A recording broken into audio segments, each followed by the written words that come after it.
आपण पाहत आहात लोकशाही महाराष्ट्र न्यूज।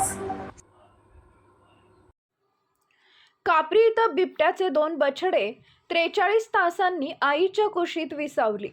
कापरी तालुका शिराळा येथील ऊसाच्या शेतात बिबट्याची 15 ते 20 दिवसांचे 2 बछडे पुन्हा आढळून आले।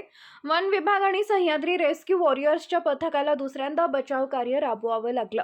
पहिल्यांदा अवघ्या 2 तासात आईच्या कुशीत विसावलेले हे बछडे दुसऱ्यांदा तब्बल 43 तासांच्या प्रतीक्षेनंतर आईच्या कुशीत विसावली। रविवार 7 डिसेंबर रोजी पहाटे 4:24 हे भावनिक पुनर्मिलन यशस्वी झाले।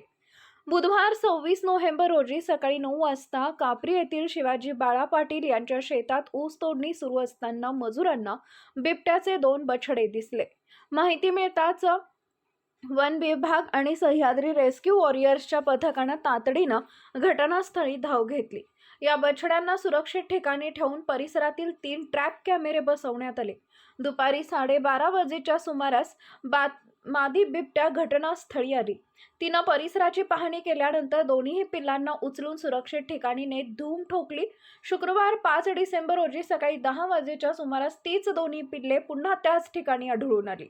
याबाबत माहिती मिळताच उपवन संरक्षक सागर गवते, सहाय्यक वन संरक्षक नवनाथ कांबळे, वनक्षेत्रपाल एकनाथ पारधी यांच्या मार्गदर्शनाखाली वनपाल अनिल वाजे, वनरक्षक दत्तात्रय शिंदे तसेच सह्याद्री रेस्क्यू वॉरियर्सचे संस्थापक अध्यक्ष सुशीलकुमार गायकवाड, संतोष कदम, नामदेव सिद्ध, संपत देसाई, अक्षय ढोकळे यांच्या पथकानं घटनास्थळी धाव घेतली। शुक्रवारी दिवसभर प्रयत्न करूनही मादी बिबट्यानं पिल्लांना उचलून न नेल्यामुळे पथकाची चिंता वाढली आहे।